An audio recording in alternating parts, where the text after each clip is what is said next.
muito grande estar com os irmãos mais uma vez nesse dia. E a segunda vez que eu venho aqui em Cacoal, estou com os irmãos, a primeira vez neste local, né? Hoje pela manhã e agora à noite, e tenho o privilégio de estar falando a respeito do reino de Deus, da palavra de Deus. Eu quero convidar os queridos para nós estarmos meditando nesse instante no Evangelho narrado pelo evangelista Mateus. Mateus, no capítulo 13. Mateus, no capítulo 13. Versículos 31, 32 e 33. São 3 versos que nós estaremos usando para nossa meditação nessa noite. Mateus 13, no versículo 31, diz assim: outra parábola lhes propôs, dizendo: o reino dos céus é semelhante a um grão de mostarda, que um homem tomou e plantou no seu campo, o qual é, na verdade, a menor de todas as sementes, e crescida é maior que as hortaliças, e se faz árvore, de modo que as aves do céu venham alinhar-se nos seus ramos. Disse-lhes outra parábola: o reino dos céus é semelhante ao fermento, que uma mulher tomou e escondeu em 3 medidas de farinha, até ficar tudo levedado. Somente esses 3 versos. Vamos estar orando ao Senhor mais uma vez, rogando a bênção do Senhor sobre nós, para podermos meditar na palavra de Deus. Senhor Jesus, nos colocamos diante de Ti, ó Deus. Estamos aqui com as Tuas palavras que foram ditas pelo Senhor para os Teus discípulos, e agora vamos estar meditando nessas palavras e entendemos, ó Deus, que é necessário a graça do Senhor, a bênção do Senhor sobre as nossas vidas. Somente com a graça do Senhor nós compreendemos, e somente com a graça do Senhor nós conseguimos colocar em prática aquilo que o Senhor nos revela. Por isso nós oramos a Ti, ó Deus, expressando a nossa dependência do Senhor, pedindo ao Senhor: revela a Tua palavra às nossas mentes, à nossa vida, e nos abençoe, ó Deus, de tal forma que consigamos colocar em prática tudo aquilo que temos aprendido de Ti. Em nome de Cristo Jesus. Amém. Irmãos, acredito que todos aqui conhecem a história do primeiro missionário presbiteriano que veio para o Brasil, pelo menos o primeiro missionário enviado especificamente para a plantação do trabalho protestante no Brasil. A história nos ensina que no dia 12 de agosto de 1859, às 9 horas da manhã, chega na Bacia de Guanabara, no Rio de Janeiro, um jovem chamado Ashbel Simon, e esse jovem veio com o propósito de fazer a implantação do trabalho presbiteriano aqui no Brasil. O Brasil já tinha, pelo menos de descobrimento, uma história de aproximadamente 350 anos, mas foram 350 anos que o protestantismo não chegou nessa terra. Já tinha vindo através de outras tentativas, primeiro com os franceses, em 1559, quando João Calvino manda alguns pastores para vir aqui para o Brasil, e eles vêm e começam o trabalho, escrevem a primeira confissão de fé nas terras brasileiras, que é conhecido como a Confissão de Guanabara, mas o trabalho não foi adiante. Esses pastores, pelo menos 5 pastores, foram perseguidos, mortos, e o trabalho não seguiu. 20 anos depois, vem agora os holandeses, e esses holandeses protestantes também tentam colocar aqui no Brasil, fazer a plantação do trabalho. Foi organizado ali no Nordeste, presbitérios, sínodos, Várias igrejas foram abertas no Nordeste, mas com a saída dos holandeses, o evangelho também não vai adiante, né? E essas igrejas elas desaparecem, né? Fica somente os registros históricos e alguns efeitos desse trabalho. Depois, no final do século, hoje pela manhã eu estava falando das guerras de Napoleão Bonaparte, quando a família real vem para o Brasil, e a família real ela vem escoltada pela Maria Britânica, pelos ingleses.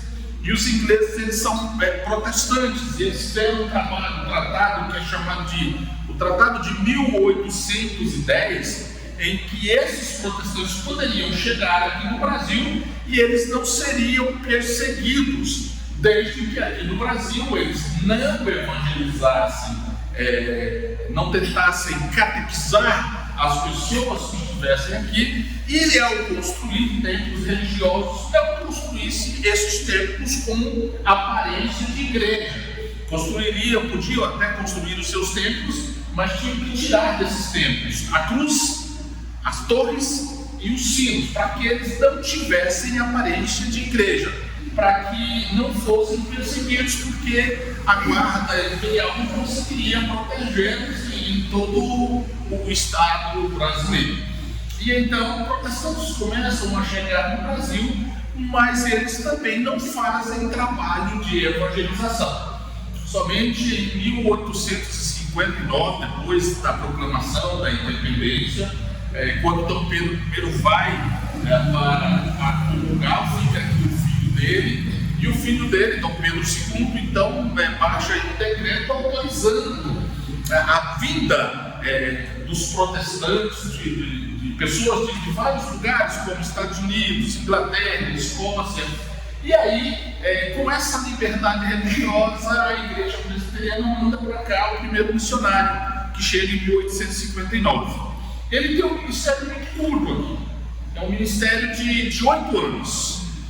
Em 1867 ele morre vitimado pela febre amarela. Então foi um ministério curto, um ministério de 8 anos.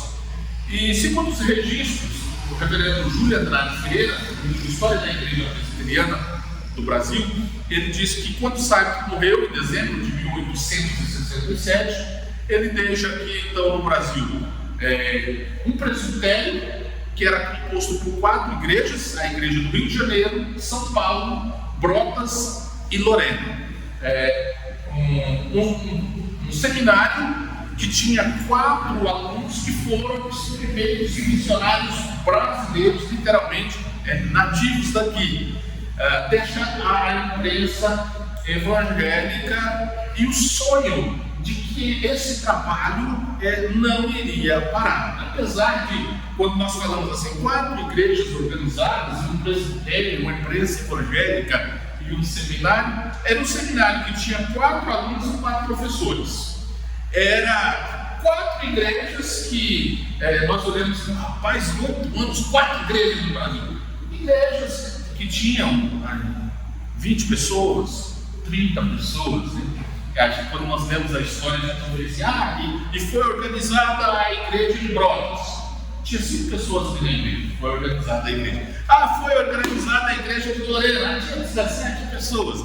Não é como nós temos a ideia hoje. Vamos organizar a igreja no bairro, tem 150 pessoas. E aí já pode, essas coisas. Eram igrejas que estavam iniciando. E ficava sempre aquela pergunta: será que esse trabalho vai adiante? Será que vai progredir? Por exemplo, a primeira igreja de São Paulo foi organizada, depois fechou, depois foi organizada novamente, e depois começou a crescer o trabalho. E aquelas pessoas elas não tinham noção do que haveria de acontecer. Passados aí muitos anos, mais de 150 anos de história, né?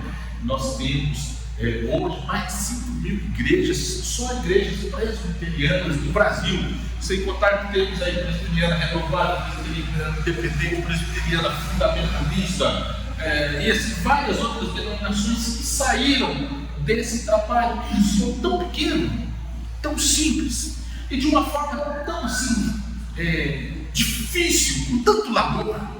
E é exatamente sobre isso que Jesus está falando no Evangelho narrado pelo evangelista Mateus, no capítulo 13, dos versículos 31 a 33. O evangelista Mateus, quando ele faz as suas narrativas a respeito do ministério de Jesus, ele tem um propósito de apresentar Jesus como rei, como o Messias que era aguardado pelo povo de Israel. Foi um livro que foi escrito para o povo judeu. Por isso, o Evangelho de Mateus, diferente, por exemplo, do Evangelho de Lucas, vai apresentar Jesus como o Messias. E o Evangelho de Mateus fala, então, a respeito do reino de Deus. Nós temos aqui no capítulo 13 e no capítulo 25 algumas parábolas que são chamadas de parábolas do reino dos céus. E Jesus conta essas parábolas e ele tem alguns propósitos ao falar a respeito dessas parábolas. E estas duas especificamente que falam do reino dos céus, e quando nós entendemos falamos reino dos céus, nós podemos entender também como reino de Deus, e a ideia é o domínio, o governo de Deus, a expansão, o crescimento desse reino. Especificamente essas duas parábolas, elas falam a respeito do crescimento do reino de Deus. Jesus, ao contar essas duas parábolas, e elas precisam ser estudadas juntas, porque elas falam exatamente da mesma coisa. Jesus estava querendo falar a respeito do crescimento do reino de Deus. E o que nós podemos aprender a respeito do crescimento do reino de Deus nessas duas parábolas? Primeiro, nós aprendemos que o crescimento do reino parte de pequenos começos. Quando a gente olha para a Bíblia, a gente sempre vai observar a expansão a partir de pequenos começos. Jesus, ele usou o exemplo aqui de um agricultor, uma pessoa que pega uma semente de grão de mostarda e vai e faz a plantação, coloca aquela semente, planta aquela semente, e é óbvio que ao fazer isso, nós entendemos que a pessoa plantou aquela semente com uma expectativa. Eu acho que ninguém vai plantar uma semente, vai plantar para não crescer. A ideia é plantar essa planta crescer e produzir aquilo que é natural dessa planta. Essa figura aqui que Jesus usa era uma figura que era usada pelos rabinos, os mestres daquela época, para falar de algo que era extremamente pequeno. Quando eles queriam falar de alguma coisa com a aparência de insignificante, eles usavam então a figura do grão de mostarda. O grão de mostarda, usado nos ensinos, para dar essa ideia de alguma coisa que é muito pequena. E ao contar essa parábola, Jesus está usando esta figura para deixar claro para os seus ouvintes a respeito do reino dos céus. Por que ele usa isso e fala de algo insignificante? Como eu disse, o Evangelho narrado pelo evangelista Mateus apresenta Jesus como Messias. E existia na mente dos judeus, e inclusive na mente dos discípulos de Jesus, aquela expectativa que o Messias viria, que ele viria da linhagem de Davi, e ele ia fazer uma revolução, ia libertar o povo ali do domínio do Império Romano, ele ia assentar no trono de Davi E assentado então no trono de Davi, ele ia governar todo o país, não só o país. Ele estaria governando o mundo a partir do trono de Davi. E quando nós falamos de trono de Davi, a ideia que vem à nossa mente é alguma coisa grandiosa. Só para vocês terem uma ideia, o povo de Israel, quando eles foram para a terra de Canaã, havia uma promessa que Deus tinha feito a Abraão. Lá em Gênesis 12 ele fala assim: sai da tua terra, da tua parentela e vai para a terra que eu te mostrarei. Aí depois em Gênesis, no capítulo 15, Jesus reforça essa aliança com Abraão e fala assim: desde do rio do Egito até o grande rio Eufrates, tudo isso eu te darei. Era algo assim grandioso. Jesus cumpre essa promessa desde Abraão. Quando fala lá no rei Salomão, fala que ele governava desde um rio lá do Egito até o grande rio Eufrates. Salomão governava. Então era algo grandioso. E eles tinham isso reivindicativo. Mas quando Jesus conta essa parábola, ele está querendo mostrar para os seus discípulos que era um início pequeno, aparentemente insignificante. E de fato, irmãos, quando a gente olha assim para trás, a ideia que nós temos, quando a gente olha com uma visão humana, é que era pouco provável que aquele movimento iniciado por um carpinteiro de Nazaré poderia, por exemplo, abalar as bases do Império Romano. Que verdade seja dita, o Império Romano, assim, dentro daquela expectativa de um império que dominava tudo assim com a força, foi destruído. Eu costumo dizer que um dos maiores destruidores do Império Romano foi o apóstolo Paulo, sem levantar uma espada, sem agredir ninguém, simplesmente pregando o Evangelho. Ele acabou com toda a área do Império Romano que dominava sobre tudo, a tal ponto que chega um momento da história que esse império olha para os cristãos e entende, não tem como destruir. Quando Jesus está falando a respeito da igreja cristã, lá no Evangelho narrado pelo evangelista Mateus, no capítulo 4, versículos 12 até o versículo 22, Mateus, no capítulo 4, dos versículos 12 a 22, João Batista foi preso. Jesus então volta para a Galileia, pregando o Evangelho do Reino e dizendo assim: o tempo está cumprido, o reino de Deus está próximo, arrependei-vos, crede no Evangelho. E aí logo em seguida Jesus chama os seus primeiros discípulos, 4 dos seus discípulos: Simão Pedro, o irmão dele André, Tiago e o irmão dele João. São os 4 primeiros discípulos chamados por Jesus. Aí a gente vai um pouquinho mais à frente, no capítulo 9 de Mateus, no versículo 9, nós temos aqui o chamado de Mateus, o indivíduo que o Evangelho era o nome dele. Partindo Jesus dali, viu um homem chamado Mateus sentado na coletoria e disse: segue-me. E ele levantou e seguiu. Aí a gente vai um pouquinho mais para a frente, capítulo 10, nós temos então a escolha dos 12 apóstolos. Tinha já uma multidão que estava seguindo Jesus, e daquela multidão eles chamam 12, né? Pedro, Tiago, João, André, Filipe, Tomé, Bartolomeu, Mateus, Tiago, filho de Alfeu, Simão, Zelote, Judas Iscariotes e Judas, irmão de Tiago. E Jesus chama esses 12, e aqui no capítulo 10, Jesus envia esses 12, passa algumas instruções para eles e envia esses 12.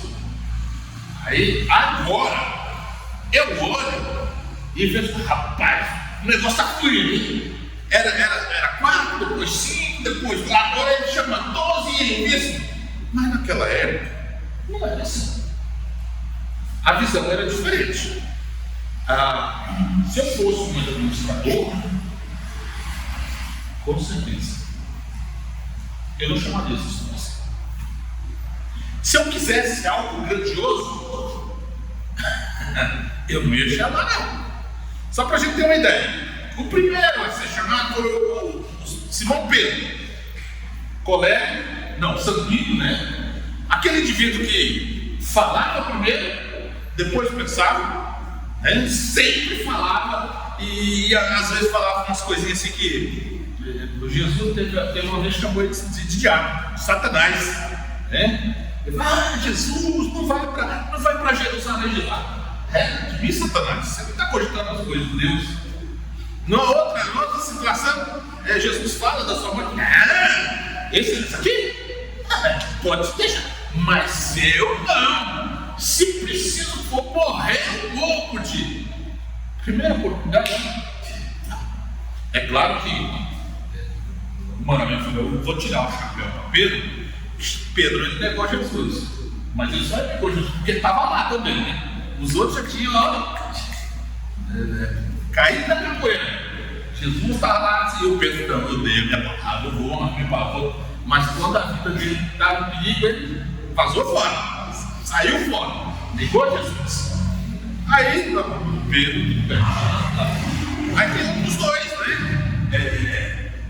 João e o irmão dele, que é o Tiago.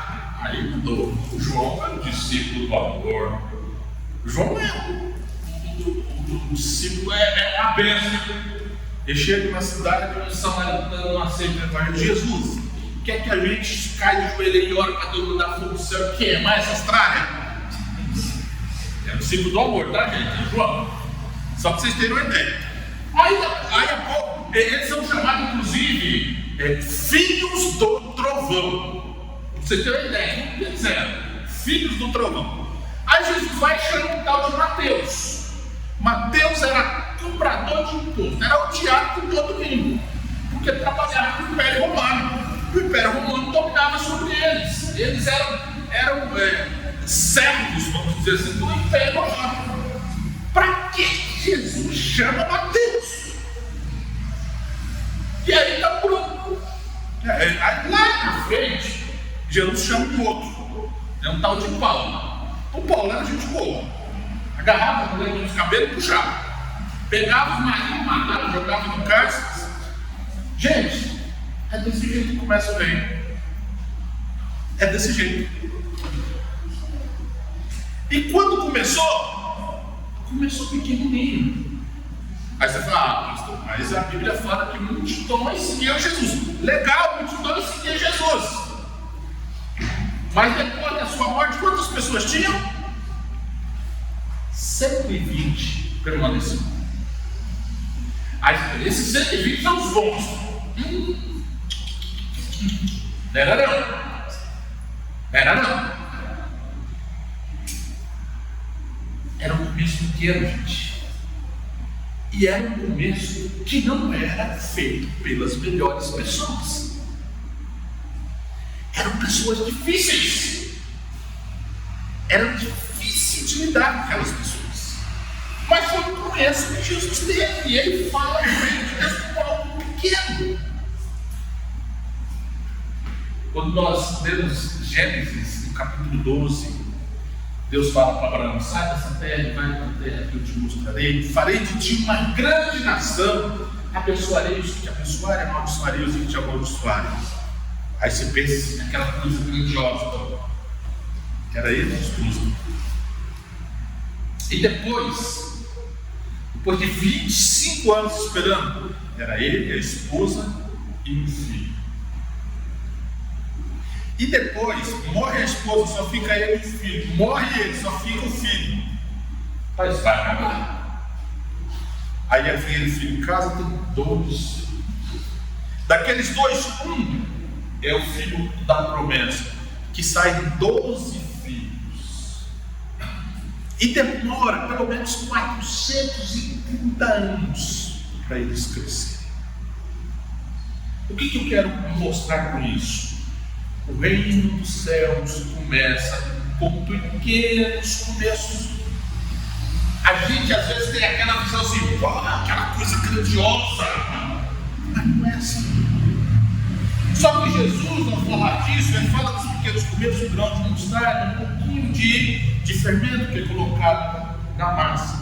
E ele não fala somente disso, ele fala também do crescimento desse reino. E nós temos então a parábola do grão de mostarda. E a lição que nós tiramos no grão de mostarda, a lição que eu quero trazer para nós nessa noite, é que o reino de Deus, o reino dos céus, tem um crescimento visível. Quando Jesus conta a parábola do grão de mostarda, ele está falando de um crescimento que as pessoas podem ver. Vamos ler novamente a parábola do grão de mostarda, versículos 31 e 32. Diz assim: outra parábola lhes propôs, dizendo: o reino dos céus é semelhante a um grão de mostarda que um homem tomou e plantou no seu campo, o qual na verdade é a menor de todas as sementes, e crescida é a maior do que as hortaliças, e se faz árvore, de modo que as aves dos céus vêm aninhar-se no seu reino. O evangelista Lucas, no capítulo 13, falando dessa parábola, ele diz assim: embora seja uma semente muito pequena, quando ela cresce, ela se torna a maior de todas as hortaliças. A ideia é que não é uma árvore, mas ela cresce de uma forma tal que as aves nos céus vêm aninhar-se nas folhas daquela hortaliça. De uma forma geral, essa parábola está ilustrando o desenvolvimento do reino, ou a propagação desse reino, a propagação da igreja. Como eu disse, teve um início pequeno, insignificante, segundo os padrões do mundo. Daí, você olha, segundo os padrões do mundo, é um crescimento pequeno, insignificante. Não tinha ali qualquer autoridade política, pessoas importantes, eram pessoas simples. Existe um escritor chamado Michael Green, e ele, falando sobre a evangelização da igreja primitiva, ele diz assim: a igreja primitiva, ela recebia uma crítica que ela era formada por pessoas simples, na maioria servos, escravos. Então era algo insignificante, mas que afinal conseguiu alcançar uma notável posição no mundo, exercendo um grande poder. É interessante isso. O grão de mostarda, ele ilustra um crescimento que ultrapassa as expectativas. É bem provável que aqueles discípulos, ao ouvirem essas palavras de Jesus, eles não tinham a ideia de que o cristianismo, o reino do céu, viria a ser o que nós contemplamos hoje, o que nós entendemos hoje como uma das principais religiões do mundo, como representante em todas as regiões da terra. Lá no livro de Daniel, no capítulo 4, versículos 10 e 12, depois versículos 20 e 22, é narrado ali um sonho que Nabucodonosor tem, e ele tem o seu sonho, vou colocar aqui como uma visão de uma grande árvore, e essa árvore vai crescendo, e ele diz, ela vai crescendo a tal ponto que ela chega no céu. Então a ideia é de algo muito esplendoroso, e as aves dos céus vinham e faziam os ninhos naquela árvore. E aí Daniel vai interpretar o sonho de Nabucodonosor, e ele fala assim: a árvore é você. Na interpretação de Daniel, a árvore é você. Você cresceu, você é grande, você é tão grande que você é o principal homem do mundo hoje. Nabucodonosor dominava sobre todo o mundo ali naquela época. Depois ele é suplantado ali pelos medos, persas, por Ciro, Dario, e depois que são dominados pelos gregos, né? Que os gregos passam a dominar, mas até aquele momento, Nabucodonosor ele era o homem mais importante do mundo, de todo mundo civilizado daquela época. É bem provável que Jesus tenha essa ideia ao contar a parábola do grão de mostarda, mas ao ver uma árvore grande que chega até os céus, era uma hortaliça, era algo pequeno, mas de uma forma sobrenatural cresceu até o ponto de os passarinhos fazerem ninhos nela. William Hendricks comenta esse texto, o Sr. Norman Jumping também comentando esse texto, ele vai dizer que os pássaros nessa história representam reis, reinos, povos. Quando Nabucodonosor tem esse sonho que os pássaros vêm e fazem ninho naquela árvore, Daniel fala que os pássaros são reinos que estão debaixo do teu domínio, Nabucodonosor. Ele governava todo mundo civilizado na época. E aqueles reis, então, se submetiam às suas ordens. Quando Jesus conta essa parábola e fala dessa hortaliça e diz que ela cresce a tal ponto que os próprios pássaros vêm aninhar,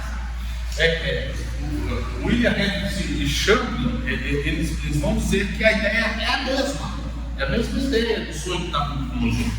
Os pássaros que se aninham nessa hortaliça são reis, são povos que vêm e se aninham dentro do reino de Deus. Para nós agora é fácil entender. Se eu olho para a história da humanidade, você vai perceber um período aí da idade moderna, a idade antiga, no período do Império Romano, depois do ano 325, você vai ver que os reinos se tornam reinos cristãos. As grandes batalhas que acontecem na história da humanidade, os soldados iam vestidos com uma roupa que tinha o desenho de uma cruz, os seus escudos tinham o desenho de uma cruz, que simbolizavam o quê? Somos cristãos. A igreja protestante no Brasil, durante muito tempo, construía a igreja, não podia colocar cruz na igreja, porque não era coisa de crente. E isso tem a ver com a nossa história. Você lembra que eu falei que no Brasil não podia construir igreja com aparência de igreja? Era a ordem do imperador. Pode construir igreja para todo lado, mas não pode ter cara de igreja. Então, tiraram as torres, os sinos e a cruz. Agora tem, com a ideia de liberdade que a gente tem agora, as igrejas protestantes estão fazendo desenho de cruz também. A cruz é símbolo do cristianismo, e nós somos cristãos. Só que aqui no Brasil nós somos proibidos. O rei proibiu a gente usar para evitar perseguição. Mas nos tempos antigos, as pessoas se identificavam com isso. As guerras, se uma pessoa via uma pessoa com uma cruz, isso é cristão. Essa é a ideia. Quantos reinos não tem esse símbolo?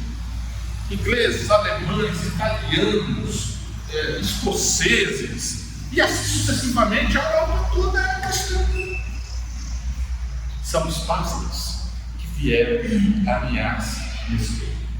Isso se tornou muito claro a partir de 325 depois de Cristo, quando Constantino faz o Edito de Milão e a igreja deixa de ser perseguida. Constantino olha e fala: rapaz, não tem como perseguir isso ou não, é perda de tempo, então não pode vencer, una-se eles. E aí todo mundo se tornou então cristão. Isso é crescimento visível. Mas a gente sabe que esse crescimento visível nem sempre tem influência. Às vezes cresce muito mas não causa diferença nenhuma. O que acontece no Brasil hoje? Até um tempo atrás, os protestantes eram um grupo pequeno. Hoje nós somos um grupo expressivo no Brasil. E a pergunta é: qual é a nossa influência? Quanto nós mais crescemos, as leis anticristãs estão sendo aprovadas. Quanto nós mais crescemos. Até então, não. Mas nos últimos anos, o protestantismo está crescendo. Mas qual é a nossa influência? Jesus fala sobre essa influência na segunda palavra. Ele fala a respeito do crescimento, bem, mas agora um crescimento invisível. Versículo 33. Disse-lhes outra parábola: o reino dos céus é semelhante ao fermento que uma mulher tomou e escolheu em 3 medidas de farinha, até ficar tudo levedado. Terceira lição que nós temos nesse texto é: o crescimento do reino é invisível. Por que nós podemos chegar a essa ideia? Primeiro, o fermento, ele lá no Antigo Testamento, e até mesmo no Novo Testamento, Paulo em Coríntios fala sobre isso. O fermento, ele tem a ideia de alguma coisa ruim, tá? Por isso que lá na Páscoa as comidas eram sem o fermento. Ele simbolizava a influência e a influência má.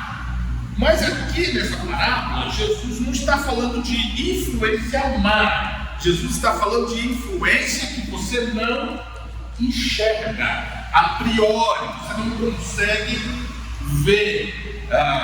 Um exemplo clássico desse é o fermento do pão.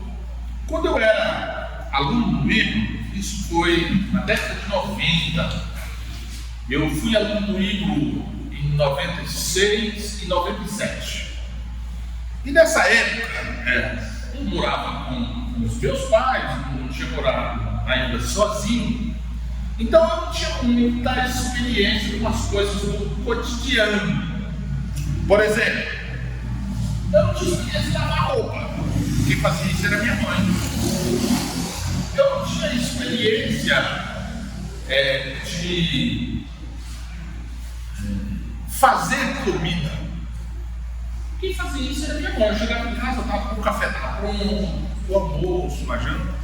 Os meus pais mudaram e eu morei 10 anos sozinho. Aí eu tive que aprender a fazer as coisas, inclusive comida. Hoje, isso foi muito bom para mim. No meu relacionamento é óbvio, eu nem tenho os aspectos negativos, que pelo fato de você morar sozinho, pensando que não morando sozinho, você acaba criando alguns vícios, que depois, quando você casa, você sofre. Deixar, né? É muito difícil. Por exemplo, eu já estou casado desde 2004, tenho 20 anos de casado. Até hoje eu tenho dificuldade com a tal da toalha. Porque eu morava sozinho, eu jogava a toalha em cima da cama e saía. Ninguém falava, tira a toalha daí. Eu fiquei 10 anos fazendo isso. Aí quando eu casei, joguei a toalha.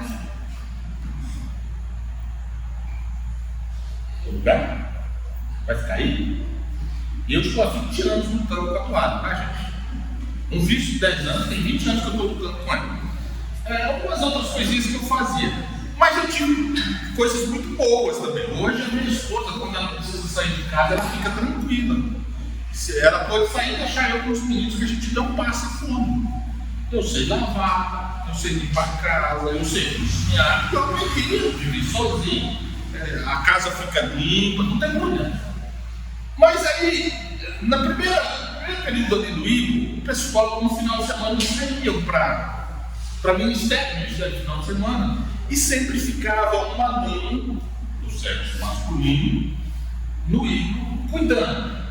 Tinha escala, todo final de semana ficava um. E aí ganhou a minha escala.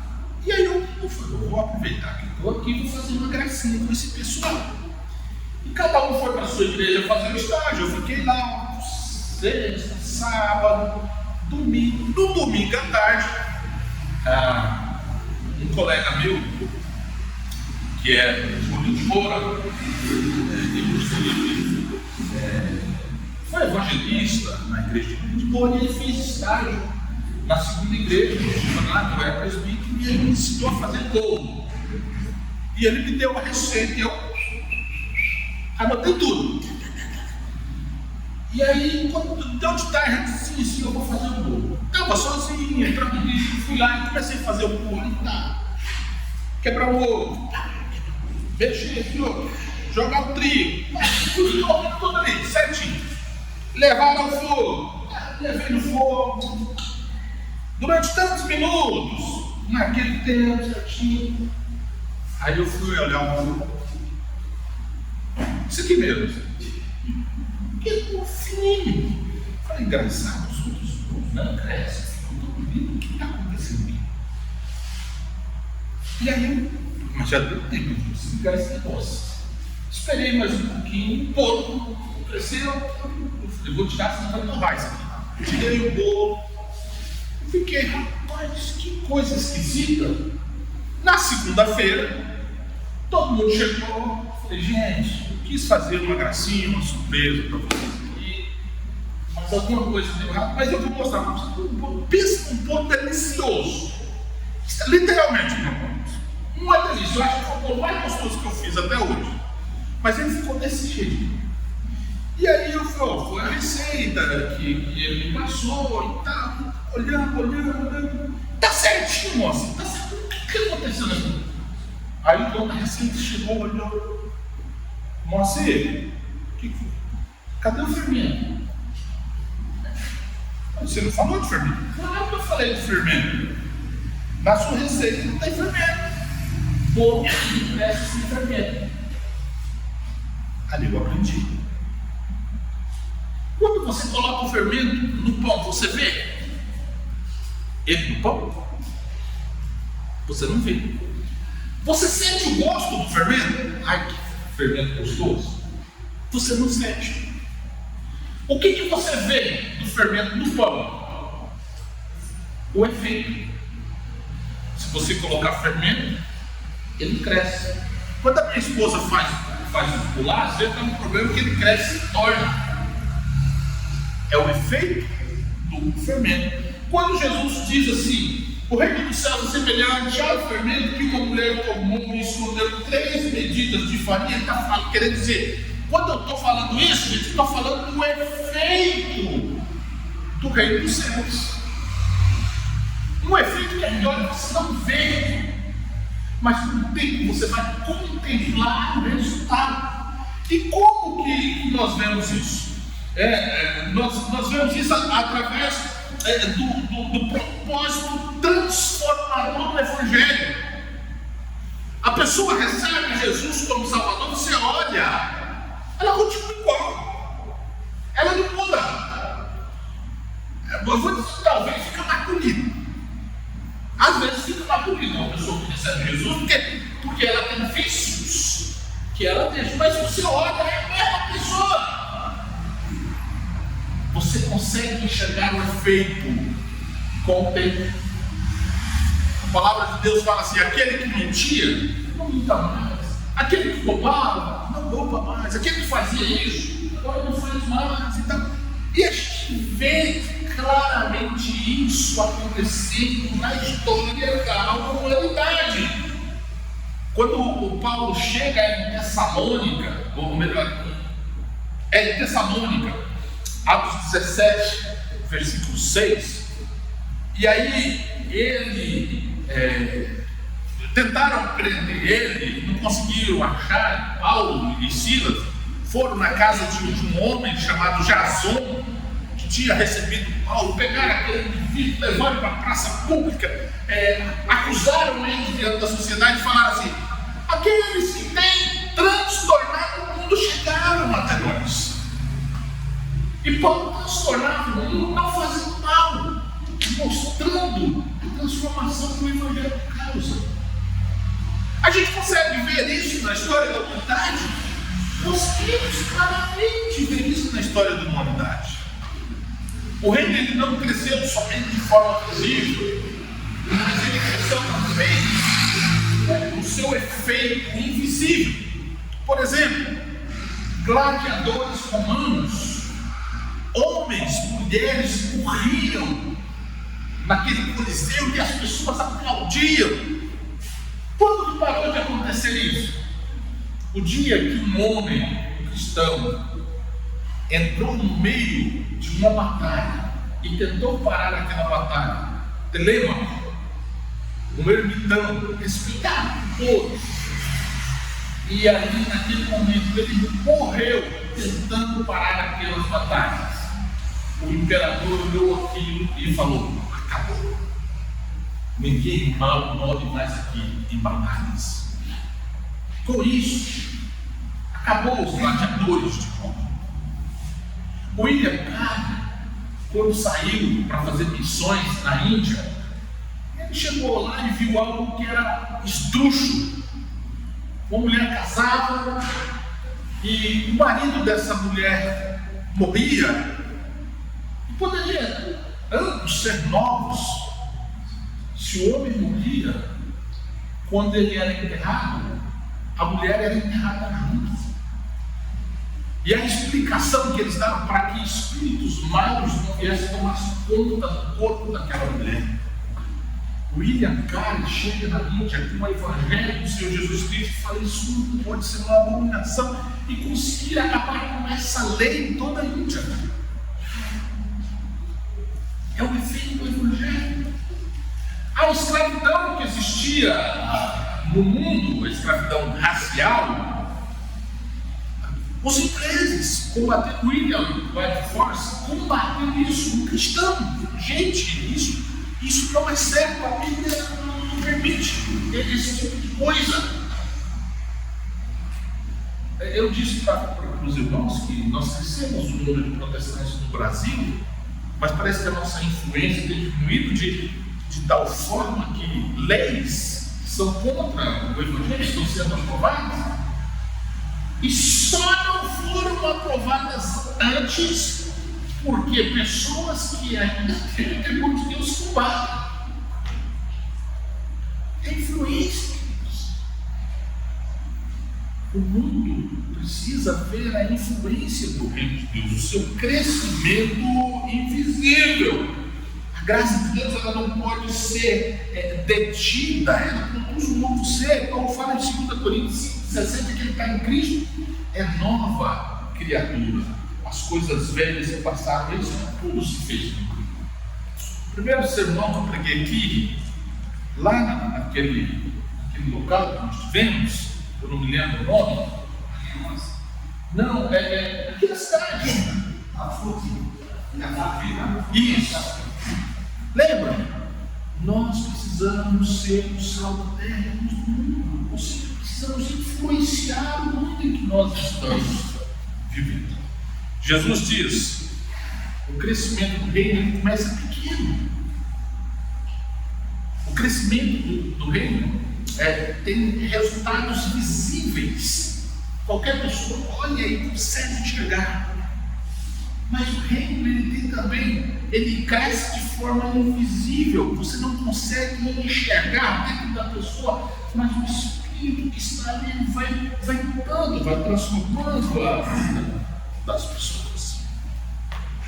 E o que isso tem a ver com a nossa vida?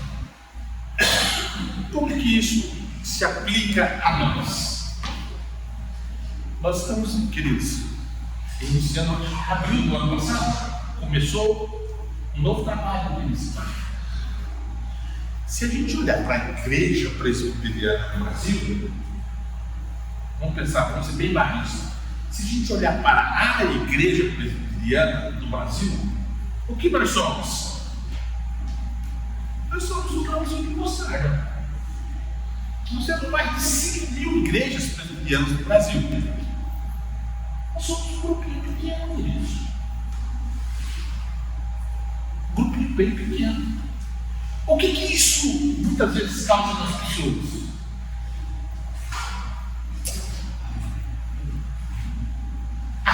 Teixeirão, um grupinho pequeno. Não, vamos deixar isso pra lá. Para quê? quê? Já tem a igreja ali no outro bairro, igreja grande. Igreja com não sei quantos membros, para que igreja? Crescimento pequeno.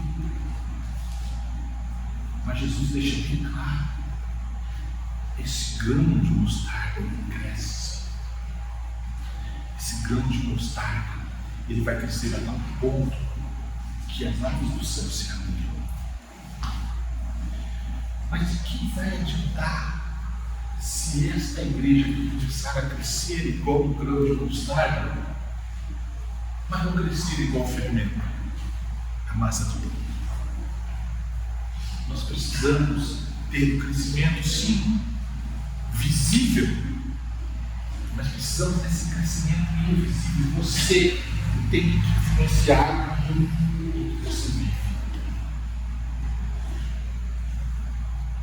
E as duas palavras que eu deixaria para nós, queridos, aqui, que estamos nesse momento, são perseverança. Se o agricultor não fosse lá e fizesse o trabalho de plantar, o grão de mostarda não crescia. Se a mulher não fosse lá, colocasse vazio, pegasse o meio, colocasse na massa, enchesse naquela massa, não ia ter pão. Se nós não fizermos alguma coisa, em breve essas portas vão fechar e não vão ser abertas mais. Então nós precisamos de perseverança, não usar e fazer não. Mas tem uma outra parte aqui. O homem foi lá, cavou o prato, colocou a semente, tá? Ele fez aquela semente crescer? Não. A mulher lá pegou as vasilhas, colocou o trigo, não sei o que, colocou o fermento. Ela fez aquela massa crescer? Não. O que eu quero mostrar com isso? Você não tem obrigação de fazer esse trabalho. Eu estaria vindo aqui no ano que vem com um pastor e tal, coisa. Eu não tenho obrigação nenhuma de fazer esse trabalho.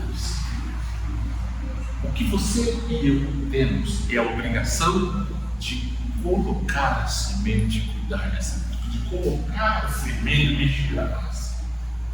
Esse crescimento que vai dar ao Senhor.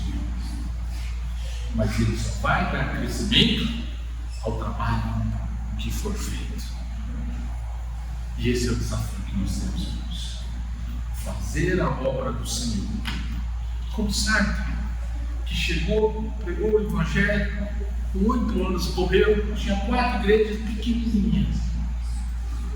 Mas o crescimento, quem deu foi o Senhor. Que Deus nos dê a graça de lançarmos muitas sementes. Quizá tenhamos uma floresta por aqui de sementes lançadas por cada de nós. Bem? Muito obrigado, Deus, por esse domingo que nós tivemos, um dia de descanso e um dia que dedicamos a Deus para estar em comunhão com outros irmãos na tua casa, adorando o teu nome, louvando o teu nome e aprendendo do Senhor. Ó Deus, queremos rogar a bênção do Senhor sobre cada um dos teus filhos que estão aqui, ao saírem deste local, desse templo, ó Deus, que nós possamos sair como sal da terra, como a luz do mundo, como semeador que lança a semente do reino, que é o Evangelho do Senhor Jesus Cristo. Que o Senhor mesmo possa estar acrescentando dia a dia aqueles que haverão de ser salvos. Nos abençoe, ó Deus, no decorrer dessa semana. Coloque diante de cada um dos irmãos aqui a oportunidade de falar das grandezas do Senhor. Ó Deus, essa é a nossa oração. Ciência, ó Deus, que o Senhor nos ouve para a glória do teu nome e para o bem do teu povo. Por isso nós oramos em nome de Cristo Jesus. Amém, Senhor. Amém. E agora, irmãos, que a graça do Senhor Jesus Cristo, o o amor de Deus, o nosso Pai, e as ternas comunhão do Espírito Santo esteja sobre a vida de cada um dos irmãos aqui presentes, do povo de Deus que está espalhado por toda a face da terra, hoje e para todo sempre. Amém. Amém. Deus abençoe.